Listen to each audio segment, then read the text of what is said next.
mboten pengen dadi bojone bupati, bojone dalang ngoten ta, Bu? Mas Heeh. Bapak wong anu. Lah iya. Padahal nggih mboten lho, kula nggih mboten sekalih dalang kowe.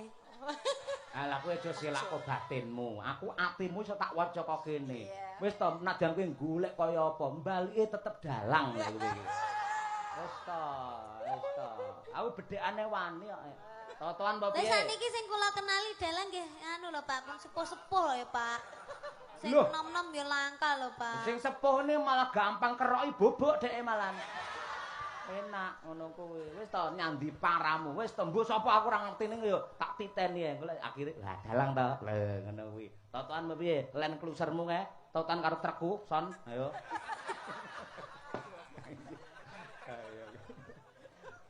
Ayo. Ayo, Bukesi. Ayo. Ya. Sing gedhe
Bocah ajaib saka Kediri no. Wah, Niken Salintri. Pinter, ayu, suarane apik, ya. Tegane kambil ijo, bejane sok men sing duwe bojo Niken ya no. Iya. Heeh. Ning urung mikir kuwi, bakune isih sekolah lan berkarir. Ya, ya ngono to, Nak. Nggih, Pak. Nggih, jan semangate. Suarane iso cemengkling cah ora duwe kesel. Ki mesti dina ping pira? 3, Pak. Poh, kaya nguntil pal. Anu nguntal pil. Dina ping 3 bakah men. Pendekar Kediri kudu renek kesel ya, Nak. Nggih, Pak. Oke, lanjut sih. Masuk.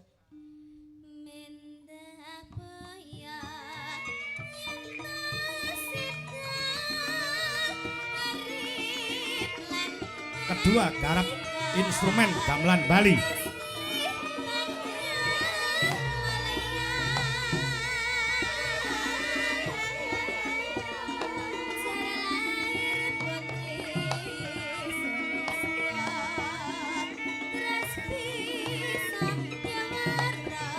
Ya.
bulan Oktober ya masih dalam rangkaian acara hari ulang tahun Partai Golongan Karya utawa Golkar no. Oh ngono ya.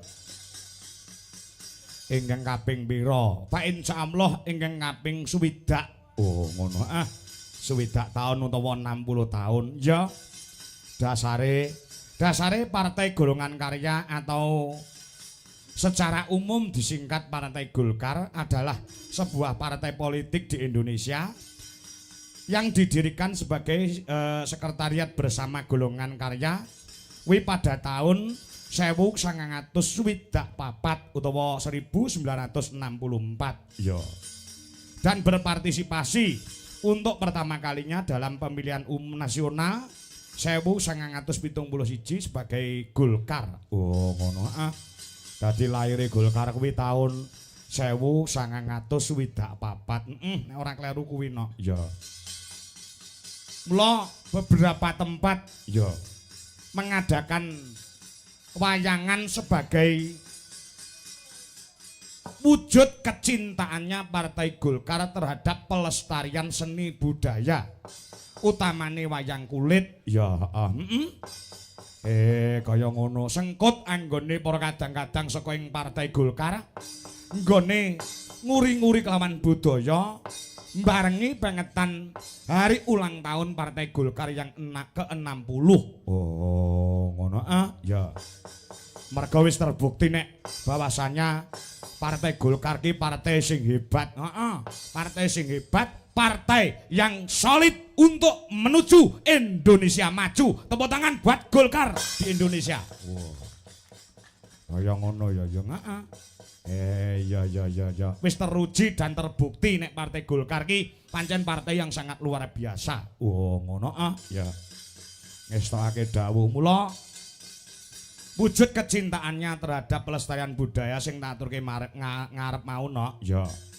Iki bakale beberapa tempat digelar wayangan sing pertama kali kala wingi tanggal 18 Oktober kuwi rangkaian HUT Golkar ke-60 wayangan ana ing lapangan Gunung Sewu ana ing Kepuh Kertosono Kabupaten Nganjuk ya sing diprakarsai dening panjenengane tokoh spiritual budaya ya ngono ah uga sesepuh Partai Golkar ya kuwi panjenengane Rama Widodo kuwi tanggal 18 kepungkur ya lah tidak mau ketinggalan pada malam hari ini juga diadakan HUT Partai Golkar ya sing diadani ana ing Desa Jati Kalen. Oh, ngono ah.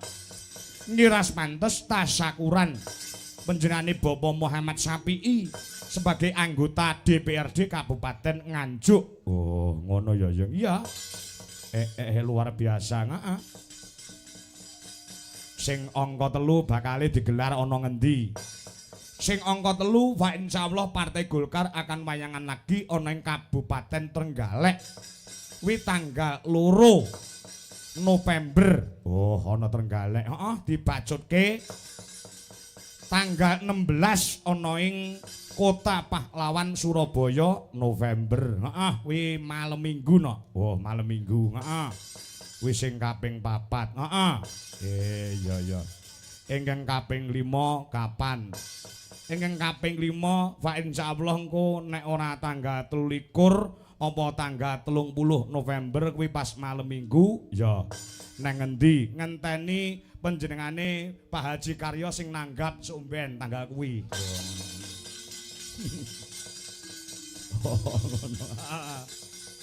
Oh iya ya, kaya ngono kuwi hebat. Golkar pancen luar biasa, heeh. Wis dingendikake karo panjenengane Bapak Muhammad Sapi'i no. Ya, sore mau bahwasannya kene iki pecah telur. Oh, ngono memecahkan rekor, heeh. Yang selama Indonesia ini berdiri ya, masyarakat oneng Jati Kalen sangat mengidam-ngidamkan, sangat mendamba-dambakan seorang wakil rakyat utawa dewan ya. Panjenengane Bapak Muhammad Sapi'i kuwi wis gelut karo Partai Golkar. Ora kok gelut terus kerengan ora. Ora ning wis berkecimpung ana ning Partai Golkar wis bertahun-tahun. Ya ning beliaunya belum mau untuk menjadi wakil rakyat utawa menjadi anggota dewan. Nggih. Alhamdulillah tahun 2024 ya diketuk hatine saka ing Gusti Kang Murbeng dumadi supaya nuruti kekarepaning para warga masyarakat ana ing Jatikalen. Sebenere panjenengane pamora dadi dewan kuwi uripe wis sarwa turah no. Ya ngono ya heeh. Ning bobote panggilan hati merga prinsipe panjenengane Pak Muhammad Syafi'i kuwi apik-apike wong becik-becike wong kuwi lamun tok uripe bisa piguna tumrap bebrayan agung utawa uripe bisa piguna tumrap wong akeh utawa wong pirang-pirang. Makane panjenengane Bapak Muhammad Syafi'i bersedia untuk mencalonkan sebagai dewan. Alhamdulillah kanthi tulusing ati beliaunya kepengin ngabdi oneng masyarakat Jatikalen Sumerambai Kabupaten Nganjuk. Gusti ngijabahi oneng dapil loro Kabupaten Nganjuk beliaunya mendapatkan suara yang sangat luar biasa. Wekasane wis dilantik sebagai anggota DPRD Kabupaten Nganjuk bengiki syukuran. Oh. Kaya ngono ya, heeh. Saiki Jatikalen wis pecah telur, wis eneng dewan utawa wis ana wakiling rakyat. Beliaunya siap 24 jam untuk melayani masyarakat. Fa insyaallah panjenengane anggone dadi anggota dewan iki wis ora golek bondo no. Bondone iki wis kurang apa Pak Syafi'i karo Ibu. Oh ngono, heeh. Daleme kaya ngono, usahane ya maju. Ya mung keikhlasan ati saka panjenengane Bapak Muhammad Syafi'i sing kepengin ngabdi marang masyarakat Jatikalen. Merga beliaunya mempunyai rasa handarbeni tumraping Jatikalen, wekasane beliau maju lan iso kepilih dening lapisaning para kawula dasih. Oh iya. Iya kaya ngono ya, heeh. Pak insyaallah engko beliaunya dadi wakil rakyat sing bener-bener amanah nggone menyambung lidah rakyat utawa menampung aspirasi masyarakat oneng Jatikalen sehingga kedepannya Jatikalen menjadi lebih maju, lebih gondeli marang persatuan kesatuan. Pancen sing diajak kaya ngono no. Wah iya. Ngestoke dawuh kuwi pecah telur sing pisanan. Ya. Pecah telur sing kedua apa? Sing kedua wis ngene Nduk, aku tak cerita ya. Aku sering cerita ning pagelaran. Aku wiwit Saba Nganjuk ya. Saba Nganjuk ki udakara taun 2012. Aku wis mlebu ning Nganjuk. Ya. Desa-desa kecamatan-kecamatan sekabupaten Nganjuk wis tak jajah wit taun 2012. Namun Jatikalen baru pertama kali ini dalang kangko sowan ana ing Jatikalen merga ditanggap dening panjenengane Pak Muhammad Syafi'i. Tepuk tangan buat beliaunya. Kaya ngono ya, heeh. Monggo sing tak incim iki ya mung Jatikalen ki kapan lek wayangan aku ya. Lengkong wis, Bagor Wetan, Bagor Kulon. Berbet ya, heeh. Tanjung Anom, Ngronggot, Luceret ya. Kertosana wis tak jajah kabeh. Lah, iki tumraping amake dhewe juga pecah telur. Pecah telur iso ngambah ana ing Jatikalen. Ya, iya. Pecah telur yang ketiga selama saya menjadi dalang wiwit tahun 96 97 baru kali ini ditanggap wong blas ora dinyang. Oh ngono. Kaya ngono ya, heeh. Iya. Luar biasa wong piyaine kaya ngono kok. Heeh. Le grapyak le semanak karo ibu aku teko sore mau langsung bae ya. Oh ngono. Heeh. Monggo Mas Kongko engko pinarak mriko. Heeh. Ya. Ya, matur sembah nuwun wis pokoke muga-muga awake dhewe isanin jurung pandonga kedepannya Partai Golkar tetap semakin solid Kang Sarto, semakin maju dan selalu berkarya untuk rakyat, untuk masyarakat Indonesia. Amin. Ya, Yo ngaturke lelagon apa? Mars Partai Golkar. Ya, Mars Partai Golkar. Ya. Kanca-kanca Dwijo Laras Indonesia. Ya, komplit kabeh mangkat iki. Ya, yogane utawa panjake nganti turah-turah. Oh, ngono ah. Nek lumrahe yoga dalang ki wong 18, ya. Wong 19, ya. Iki enek wong 17. Ya. 17 enom kabeh ora nek sing tuwek, sebabe tuwek sithik tak pateni masalah. Ngono ah, ya. Ganteng-ganteng bergas-bergas, ya cemlorot-cemlorot kabeh, ya.